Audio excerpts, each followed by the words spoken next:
Have you noticed some people don't care about sports at all?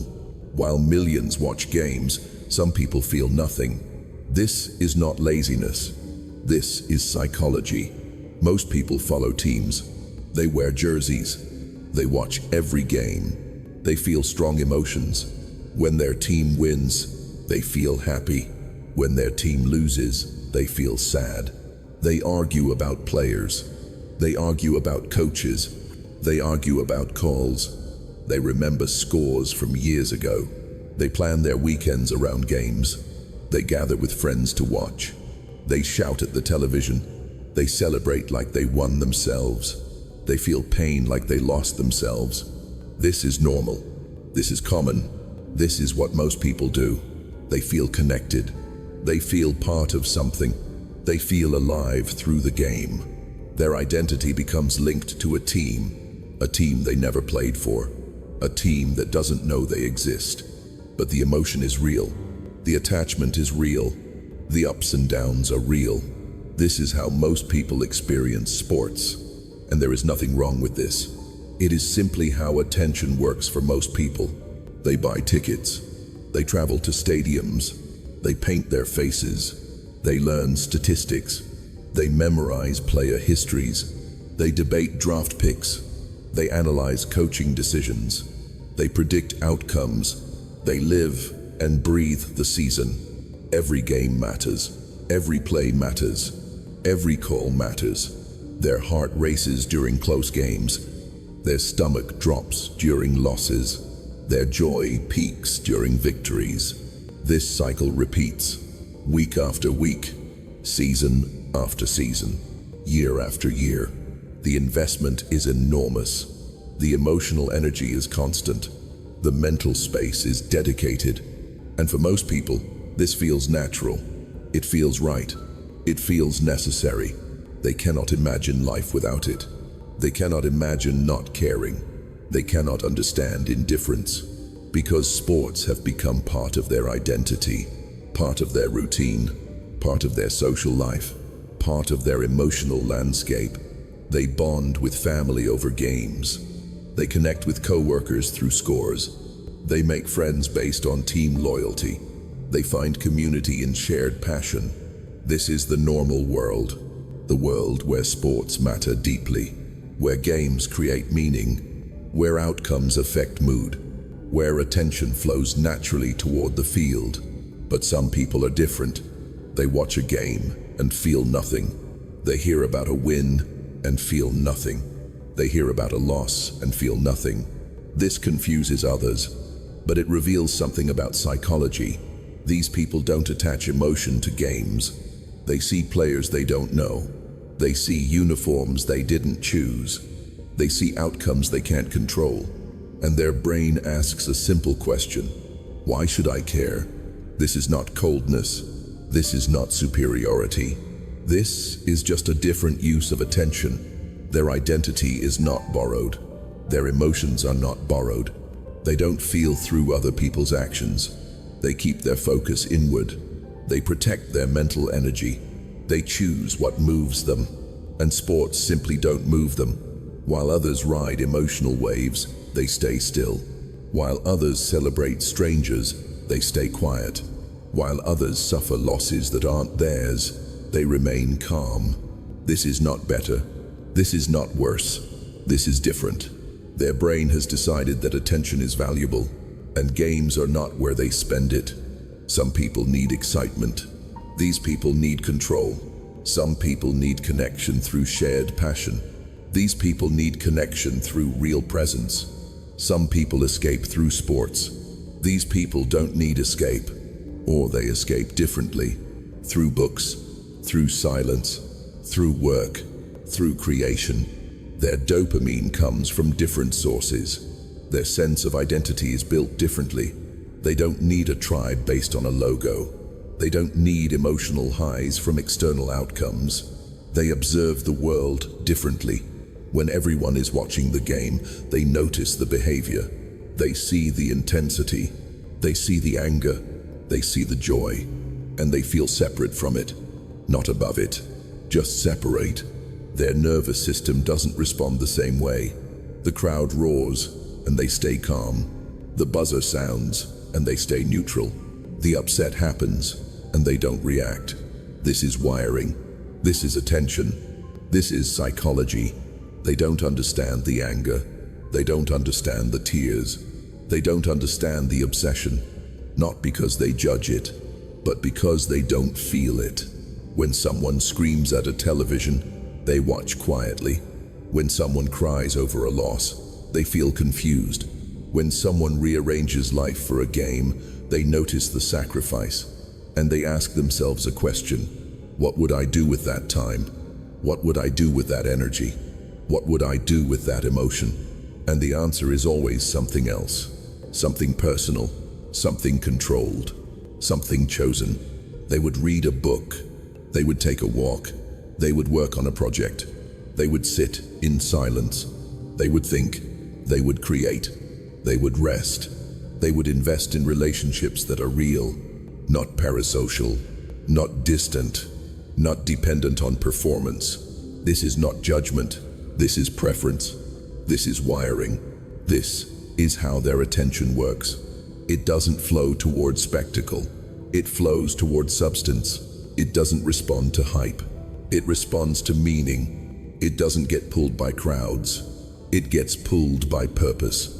And sports, for them, have no purpose, no meaning, no pull. So they remain unmoved. While the world watches, they do something else. While the world talks, they stay quiet. While the world reacts, they observe. And in that observation, they see patterns. Patterns of group behavior, patterns of emotional contagion, patterns of borrowed identity, patterns of mental consumption. They see how much space sports take in people's lives, how much time, how much energy, how much emotion, and they realize they have that space back. They have that time back. They have that energy back. They have that emotion back. Not because they're special, but because they don't give it away. People who don't obsess over sports live with less noise. Their emotions stay steady. They don't have highs and lows based on scores. They don't feel crushed on Monday because of Sunday's game. They don't feel rage toward a referee. They don't feel betrayal when a player leaves. Their mood is theirs, not borrowed, not dependent, just theirs. They wake up the same regardless of outcomes. They sleep the same regardless of results. They move through life with consistent energy. No peaks tied to victories. No valleys tied to defeats. Just steady presence. Just controlled emotion. Just internal focus. This creates stability. A stability that others don't always have. Because others tie mood to external events. Events they cannot control. Events that happen far away. Events performed by strangers. And when mood depends on the uncontrollable, life feels unstable. But people who don't care about sports avoid this trap. They keep their emotional center inside themselves. They don't let external games dictate internal states. They don't give strangers power over their peace.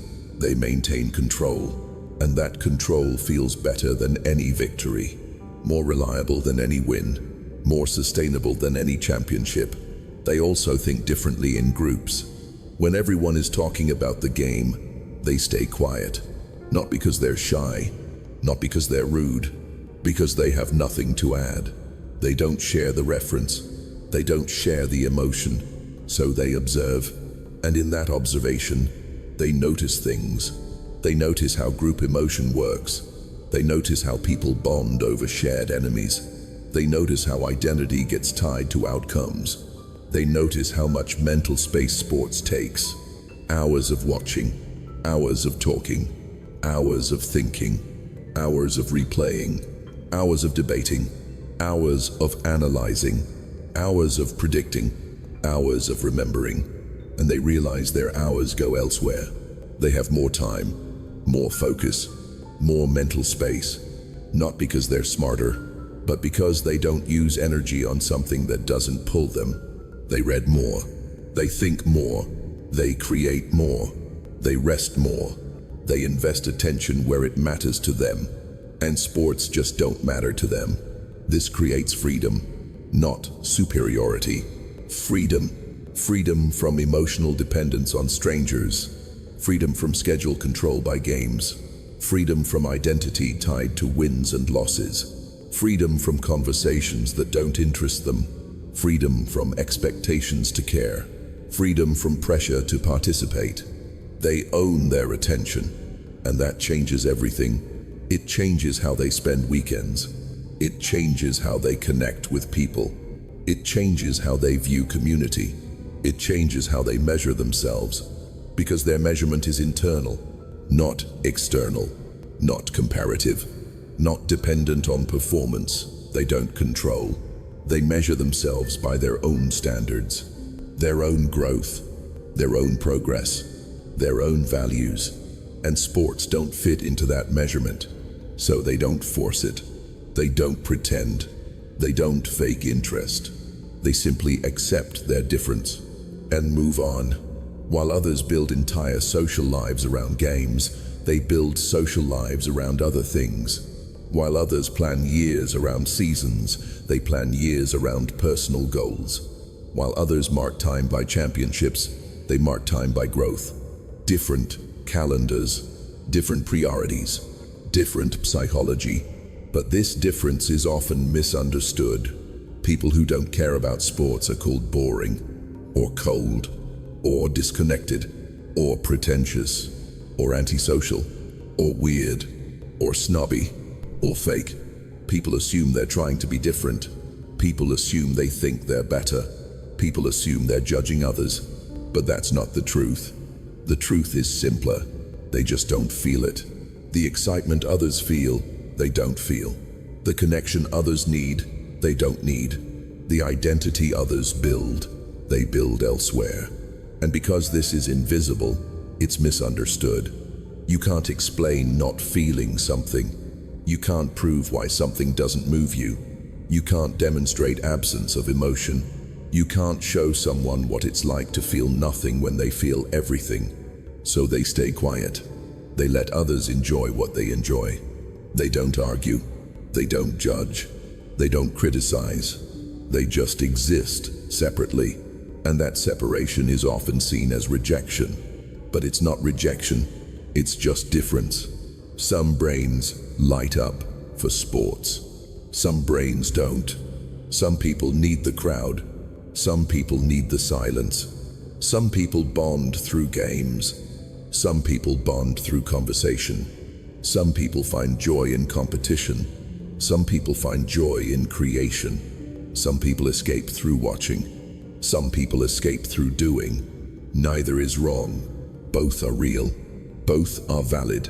Both are human. But the person who doesn't care is often alone in the room, surrounded by noise they don't connect to, surrounded by emotion they don't share, surrounded by conversations they can't join, surrounded by expectations they can't meet. And they've learned to be okay with that, because their psychology is built differently, and they've stopped trying to force it. They've stopped pretending to care. They've stopped faking excitement. They've stopped performing interest. They've accepted their wiring, and that acceptance brings peace, not isolation, peace, because they're no longer fighting themselves. They're no longer trying to be someone they're not. They're no longer forcing emotion that isn't there.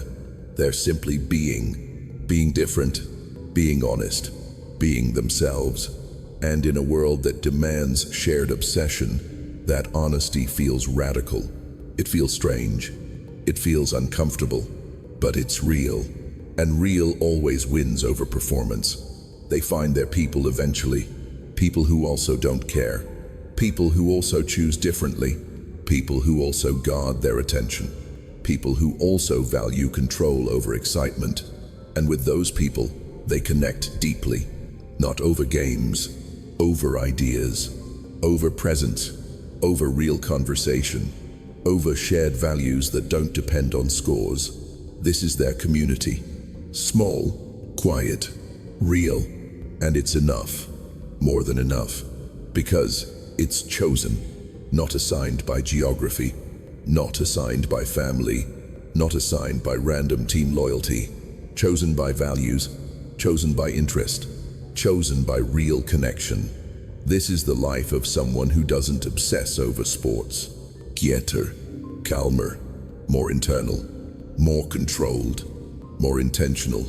Not better, not worse, just different. Attention is energy, and energy is limited. Some people give it freely, some people guard it carefully. People who don't obsess over sports guard their attention. They don't let external games control internal states. They don't borrow emotions from strangers. They don't measure worth by scores. They don't tie identity to teams. They don't give power to outcomes they can't control. They stay still while others move. They stay quiet while others shout. They stay calm while others swing. This is not coldness. This is control. Not caring is sometimes the deepest form of self-awareness. It means knowing what moves you and protecting that knowledge. It means understanding your limits and respecting your energy. It means choosing silence over noise and presence over distraction. It means saying no to what everyone else says yes to and being okay with that choice. It means standing alone in rooms full of passion you don't share and not feeling broken because of it. It means accepting that you're wired differently and not apologizing for it. People who don't care about sports are not broken. They are not missing something. They are not incomplete. They are not defective. They are simply wired differently. And in a world that celebrates shared obsession, that difference feels strange. But strange is not wrong. Different is not less. Quiet is not empty. Stillness is not weakness. Control is not coldness. Some people find meaning in games. Some people find meaning elsewhere. Both are valid. Both are real. Both are human. Some people need the roar of the crowd. Some people need the silence of solitude. Some people measure life in seasons. Some people measure life in growth. Some people remember championships. Some people remember conversations. Some people celebrate wins. Some people celebrate understanding. Different paths, different values, different psychology, all valid, all real, all worthy. Attention is a choice, even when it doesn't feel like one, even when pressure says otherwise, even when everyone around you chooses the same thing. And some people choose differently, not better, just differently. They choose to protect their energy. They choose to guard their emotion. They choose to control their focus. They choose to invest in what matters to them, not what matters to everyone else. And that choice creates a different life, a quiete life, a calmy life, a more intentional life, not a better life, just a different one. And different is allowed, different is valid, different is real. This is the psychology of people who don't obsess over sports. Not superiority, not judgment, not rejection, just difference. Quiet, calm, controlled, real.